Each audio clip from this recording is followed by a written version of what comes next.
Hola, hola, bienvenidos a Big Left, Centinela de los últimos tiempos, en el nombre del Padre, del Hijo y del Espíritu Santo. Amén. Acabo de terminar mi trabajo. Aquí tenemos lavandas, un cultivo de lavandas. Aquí está esta pobrecita bandera y unos canelos.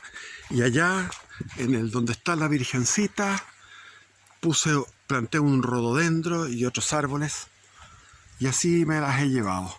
Harta pega, harto trabajo.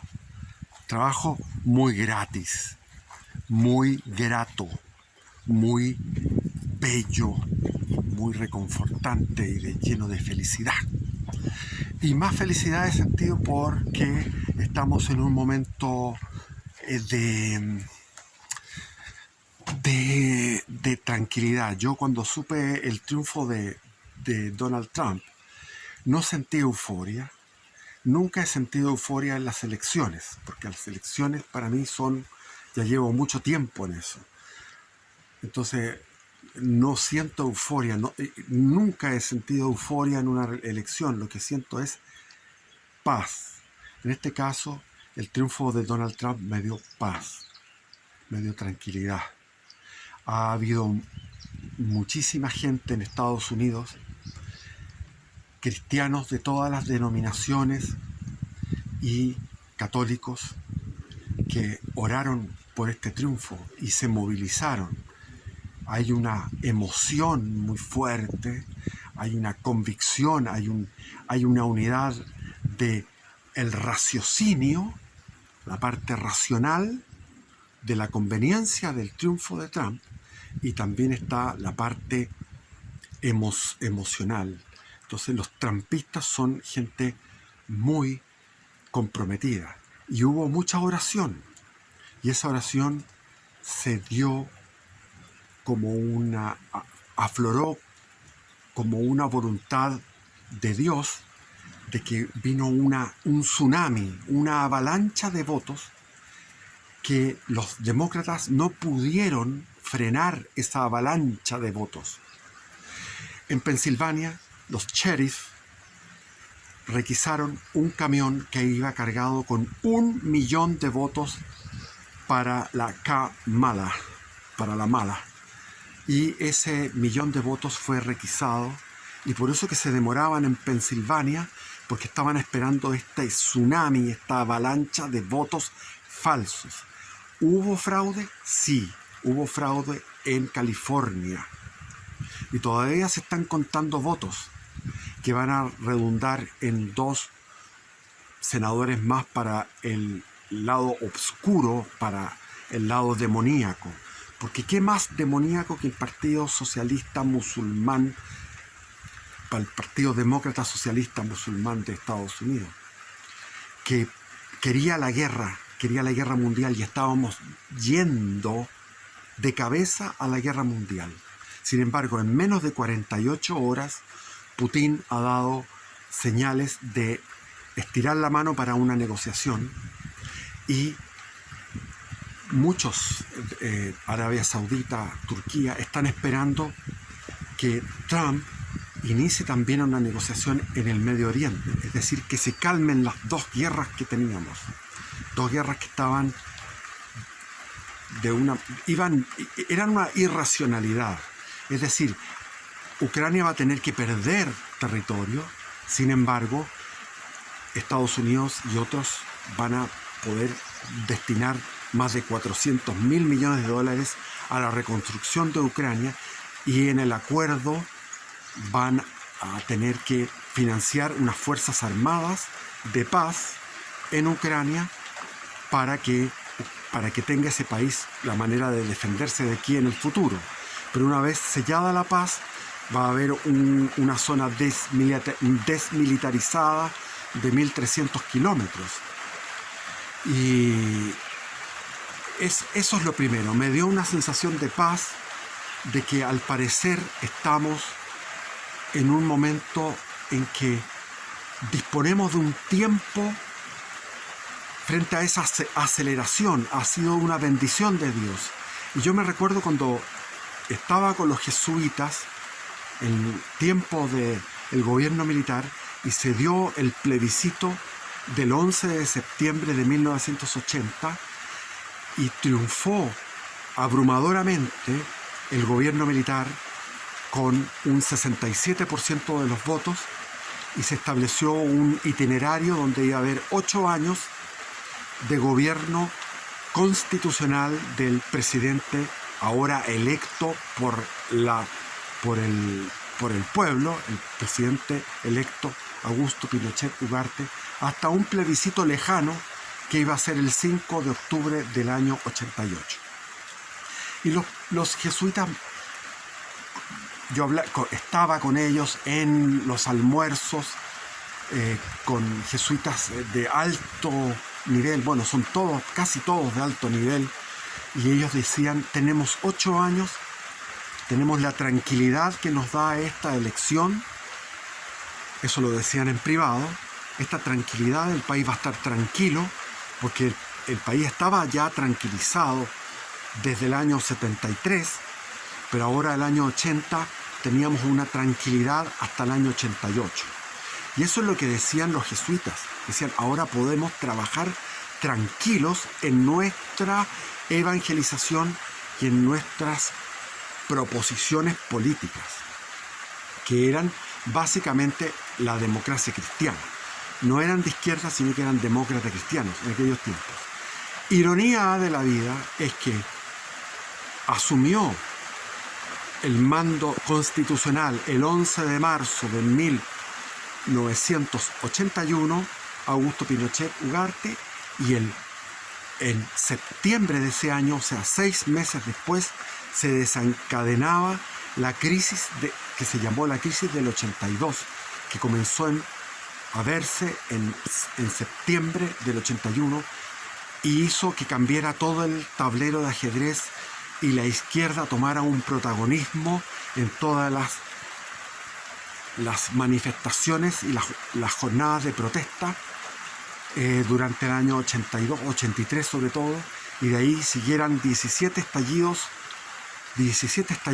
contra el régimen militar, y esa famosa tranquilidad no se dio.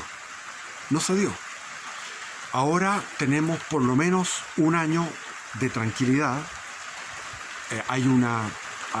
Tiene el Senado, la Cámara de Representantes, es decir, es un momento en que él, con la experiencia que tuvo de lo que fue el fraude, porque se produjo un fraude en Georgia, en Arizona, en Michigan, hay antecedentes de que el año 2020 hubo un fraude que arrebató el triunfo a Trump. Ahora también hubo un fraude, pero ese fraude no pudo contra esta avalancha de votos, la avalancha de votos en favor de Trump. Por ejemplo, en Pensilvania, nunca los Amish, que es una comunidad que están viviendo en el siglo XIX con carretas con caballos, estos famosos que son como los cuáqueros, los Amish, estaban indignados porque el gobierno los forzaba a pagar taxes por la territorialidad que tenían, y también les obligaban a que acogieran en sus comunidades a personas trans. Entonces esta ideología woke es tan repugnante a la naturaleza humana que personas como los Amish, el líder de la comunidad, dijo: nosotros nunca hemos participado en política, ahora vamos a ir a votar. Y fueron a votar en masa en Pensilvania, donde justo venía este camión cargado con 1 millón de votos para la Kamala. Afortunadamente, el tsunami fue portentoso. Me extraña que en la televisión, no me extraña, sino que me confirma que la televisión chilena en su totalidad es una televisión escorada y completamente sesgada, que hablaban de las encuestas, de que iba a ser una contienda reñida, y eso lo hacían ¿para qué? Para preparar el camino para un fraude, porque si realmente era reñida, iba a ganar el fraude, como había sido el 2020. Pero el pueblo norteamericano se manifestó de forma categórica, tremendamente fuerte. Y eso fue producto de todo lo que han hecho durante 4 años, que es debilitar la economía, subir la inflación, parar el tema del petróleo. Uno de los primeros decretos de Biden fue suprimir el tema de la explotación del petróleo. Ahora va a venir esta explotación del petróleo, es decir, el petróleo va a abaratarse, va a venir una economía en ese sentido que va a beneficiarnos a todos, que va a venir un petróleo más económico. Putin ya le dijo a Trump en su mensaje de que ellos van a estar respetando la dolarización en circunstancias que hace 1 semana, 2 semanas atrás, en la reunión de los BRICS, estaban hablando de desdolarizar el mundo. Es decir, surge un líder de esta envergadura. Trump a mí me fascina, yo lo encuentro un gran líder, un tremendo líder. Y se me quedó, porque tengo una gorra me la he puesto para este video, la tengo ahí, una gorra de América del año 2016, cuando triunfó en el año 2016, que fue un milagro contra la Hillary Clinton. Nos abrazábamos en la calle, me acuerdo que era una alegría muy grande. Y después del 2020, el fraude famoso. Pero la gente aprendió en estos 4 años. Reventaron guerras. La guerra de Ucrania fue reventada por el Partido Demócrata. Netanyahu hace lo que le parece, no tiene freno. Se ha cometido un genocidio en la Franja de Gaza, lamentablemente. Eso es así, son más de 30.000, no sé cuántas miles de personas. Entonces esto tiene que parar. Y ya existe a 48 horas de lo que fue el triunfo, se ve el cambio de actitud. Como la llegada de Trump, que es un negociador, va a negociar esa paz, la paz en Ucrania. ¿Cómo? Creando un corredor de desmilitarización a cargo de franceses, alemanes, polacos, nada de norteamericanos, pero Norteamérica sí apoyando a la reconstrucción de la Ucrania mutilada, que va a tener que ser así. Zelensky tiene que negociar y ceder territorio, por lo menos el Donbass o hasta el Dnieper, todo eso va a pasar a manos de Rusia. Yo no veo ningún problema en eso. El problema es que para Zelensky debe salvar su pellejo, porque en cualquier momento puede ser acusado de muchos crímenes y de corrupción. Tiene muchas mansiones donde él puede ir a disfrutar de un refugio político si es que no lo acusan antes y lo juzgan por criminalidad. Después, crímenes de guerra. Bueno, Putin va a salir ileso, eso está claro. Y el complejo militar industrial que dominaba a los demócratas, los demócratas son los lacayos del complejo militar industrial. Ellos también van a tener su cuota, van a tener en esta negociación. ¿Cuál va a ser? Que van a encargarse de alimentar con armas a una Ucrania que tiene que seguir estando, además de reconstruida, tiene que estar fuerte militarmente para el futuro, porque esto se va a tirar a 20 años plazo, una tregua o un tratado de paz. En fin, el mundo está mejor.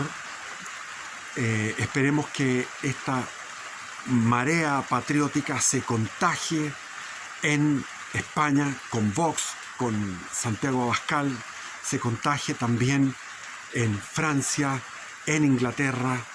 Ya Italia es patriota con Meloni.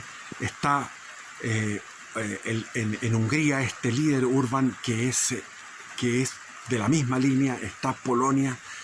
Es decir, también vino un abonamiento de Orbán con Zelensky, o sea, todos quieren ahora llegar a un acuerdo, que haya prosperidad.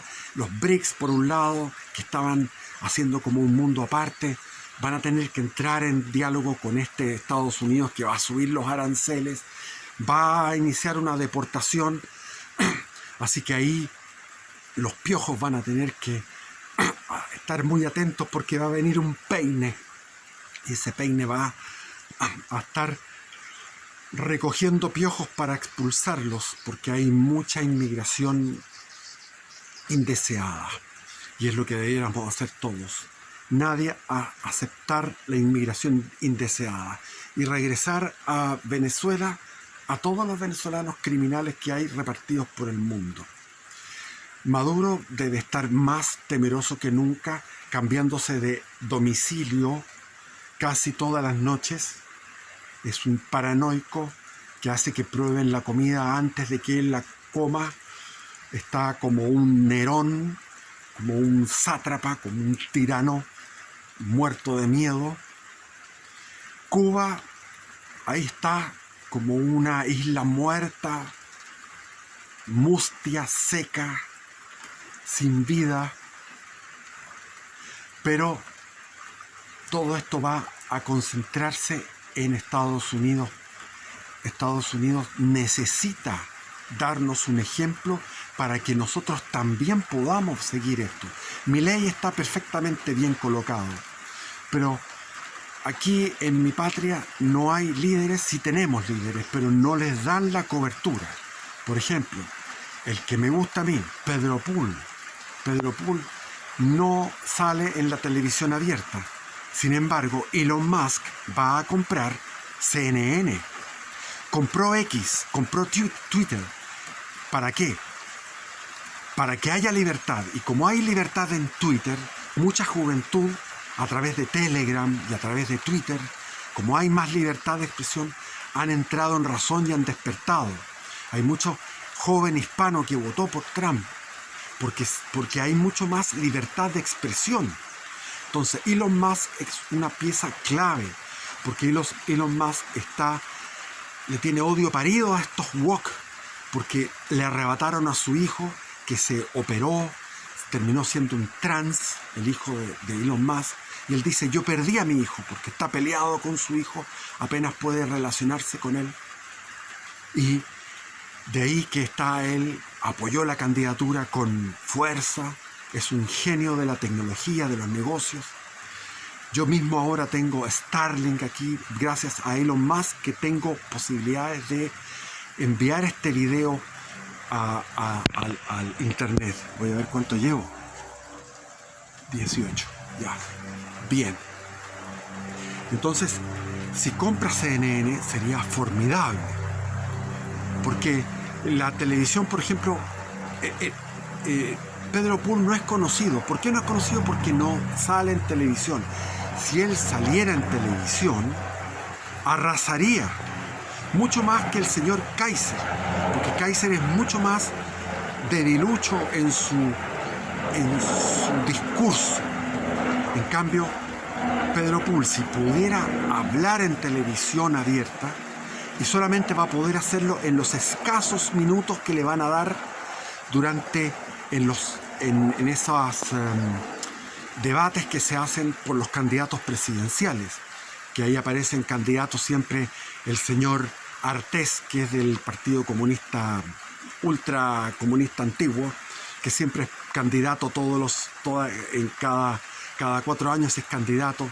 Quizás vamos a tener al estúpido de París, no estúpido, pues no es estúpido, al desagradable de Parisi o al desagradable de Meo, pero puede estar ahí, va a estar en la papeleta Pedro Pool, pero va a tener minutos escasos para explicar lo que él quiere decir, su mensaje.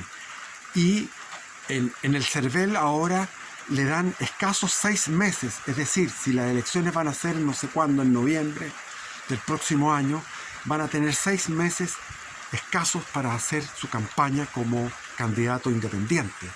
También está en una cierta pole position de fuera como outsider Johannes Kaiser. Pero yo prefiero a Pedro Pool, de todas maneras. Entonces, tenemos en este momento una ola. Empezó en Argentina, estamos ahora en Estados Unidos, estás El Salvador con Bukele, etc. Perú, que siempre Perú es un faro de lucha, etc. O sea, esperamos que el mundo dé un vuelco en este momento. Ojalá que suceda. Yo a veces no tengo mucha esperanza porque pienso en la historia, por ejemplo, el Imperio Romano de Occidente tuvo líderes que parecía que iba a resurgir el imperio. Por ejemplo, el Aecio. Aecio luchó contra los hunos fueron derrotados. El mismo papa de esa época, León el Magno, fue a hablar con Atila, lo convenció de que no fuera a saquear Roma. Roma ya había sido saqueada en el 410 por los visigodos. El siglo IV había sido de un esplendor económico del Imperio Romano, y después de Aecio, en el 450, en el 460 y algo, viene Mayoriano, y Mayoriano fue un gran emperador, y ese gran emperador quiso volver a revitalizar el Imperio Romano, pero hubo una traición, hubo circunstancias que lo llevaron a fracasar en su empeño, y finalmente vino Valentiniano no pudo tampoco, y en el año 476 cae definitivamente el Imperio Romano de Occidente. La cantidad de inmigración germánica, los francos, los ostrogodos, los visigodos, los vándalos, los suevos, una decena de tribus germánicas invadieron los angles, los saxons, hacia Inglaterra. Los mismos romanos abandonaron la isla de Gran Bretaña y fueron ocupados por estos sajones y los anglos, los francos en Francia, los visigodos que habían venido por el Danubio, habían descendido para atacar el Imperio de Oriente, se fueron por las orillas del mar Adriático, saquearon Roma y después le destinaron un sector en el sur de Francia, terminaron en España, los suevos terminaron en lo que es ahora Portugal, etc. Los vándalos atravesaron hacia el África y llegaron a lo que era Cartago, la antigua Cartago, o sea, lo que era la Cartago romana, que es ahora Túnez, donde estaba San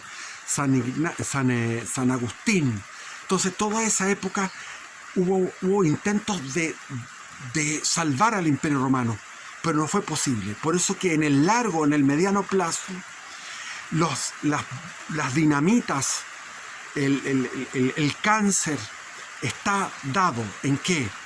En la baja natalidad, en que la raza blanca está siendo exterminada por distintos motivos. Primero, por la destrucción de la familia, la destrucción de la figura paternal. Se destruye al pater familiae, se destruye a los hijos. Vean, por favor, el directo que está en mi canal, el último directo. Los dos últimos directos son entrevistando a un hombre que está en la lucha por recuperar el poder, un mínimo de poder para los padres de familia. Es decir, la ideología woke sigue por debajo. La drogadicción, el hedonismo, la feminización del hombre,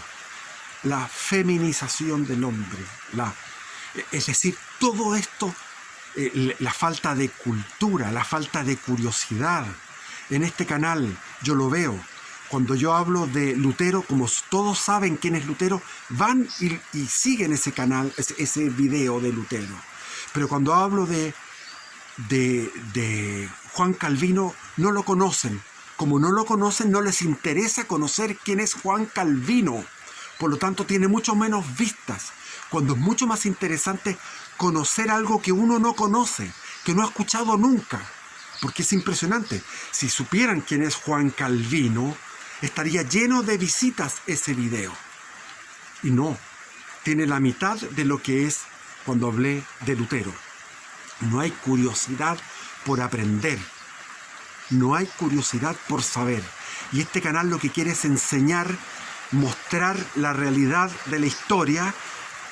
En este canal, si ustedes van a las listas de reproducción, a las playlists, van a ver que tengo 60 o 90 videos de historia de Chile. Tengo, qué sé yo, unos 80 videos de catolicismo y espiritualidad. Tengo, etcétera. Vayan a ver las listas de reproducción. Este canal no es de actualidad. Este video sí es de actualidad, pero está lleno de videos que son para verlos en cualquier momento, porque son de historia. Pero yo lamento que ese video de Juan Calvino tenga tan pocas vistas. ¿Por qué? Porque no saben quién es. Si supieran quién es, lo verían. O sea, hay una ignorancia muy grande. Es decir, el cáncer está carcomiendo. Hay un cáncer. El movimiento LGTB, la gente está cabreada con esto de la ideología woke, porque estas son reacciones en contra de esto. Pero sin embargo, si viene un gobierno, por ejemplo, en Francia o en España o en Inglaterra, un gobierno patriótico que quiera deportar, que quiera parar la inmigración, van a tener problemas, porque van a tener una guerra civil, porque tienen millones de musulmanes en sus territorios. Millones de musulmanes. Por lo tanto, es too late. Too late. Demasiado tarde. Demasiado tarde. Occidente se viene abajo. Junto con el Occidente, Israel. Junto con Israel, Hispanoamérica. Hispanoamérica es un continente que se estupidizó. Es un continente estúpido. Hispanoamérica. Los mexicanos perdieron todos esos territorios, Arizona, Nuevo México, Texas, California, todo eso. Un 60% del territorio que habían heredado de España lo perdieron por ser estúpidos y por sus gobiernos masónicos. Todo esto, esta corrupción, esta decadencia viene de nuestra separación de España. Cuando nosotros éramos España, apostatamos de nuestra fe, que era una fe que estaba unida, el trono de la monarquía católica española estaba unida a la religión, estaba unida a Dios. Nosotros apostatamos en 1810 a 1820 y tanto en cada país. Y estamos sufriendo las consecuencias de este sistema liberal democrático. A mí no me gusta Estados Unidos. Yo de verdad nunca me ha gustado. Estuve 5 meses y medio en Estados Unidos. Recorrí las calles, iba todos los días a misa. Me di cuenta que el norteamericano es muchísimo más devoto que el católico chileno. Pero infinitamente más devoto. Son mucho más, tienen más recogimiento interior, tienen más seriedad en su religión. A pesar de todo lo positivo que tiene Estados Unidos, a mí no me gusta, porque sé que Estados Unidos es fruto de ese Mayflower, de ese barco, de ese velero donde iban los puritanos que estaban en rebeldía contra los anglicanos. Y los puritanos se distinguían por ser anticatólicos y por tener esta ideología de Calvino. Por lo tanto, Estados Unidos es fruto del calvinismo, fruto de esa herejía maldita. A mí no me gusta Estados Unidos, no me gusta nada, pero sí reconozco que es importantísimo, porque ahí hay mucha gente con fe, hay más fe que en estos lugares de acá, que Hispanoamérica, hay mucho más fe. Hay gente que está creyendo, de distintas denominaciones y sobre todo de catolicismo, que está sumando cada vez más adeptos. ¿Por qué suma adeptos? No los suma por los inmigrantes hispanos, no, los suma por norteamericanos que por estudio, por seriedad, se dan cuenta que la iglesia verdadera es la católica, y ahí viene la conversión hacia el catolicismo. Lo mismo que pasó con Chesterton, con el cardenal Newman en Inglaterra, cuando por un tema de seriedad, de estudio, tú te das cuenta de que la verdadera religión es una sola, la verdadera iglesia es una sola, que viene de los apóstoles, y que en el año 70 ya se escribía en términos de catolicismo. Para diferenciarse de las herejías se hablaba de cristiano católico en el año 70. Y durante finales del siglo I, todo el siglo II y el siglo III, hay una evidencia abrumadora, una evidencia impresionante, abrumadora de textos que hablan de catolicismo. Abrumadora, es una evidencia abrumadora. Está lleno de textos de los padres de la iglesia, de los obispos, que eran personajes que estaban perseguidos por el Imperio Romano, en plenas persecuciones. La primera, la de Nerón, donde murió Pedro y Pablo, pero después siguieron otras. Está la famosa persecución de Diocleciano, que fue tremenda, de Juliano el Apóstata, etc. Unas persecuciones sangrientas.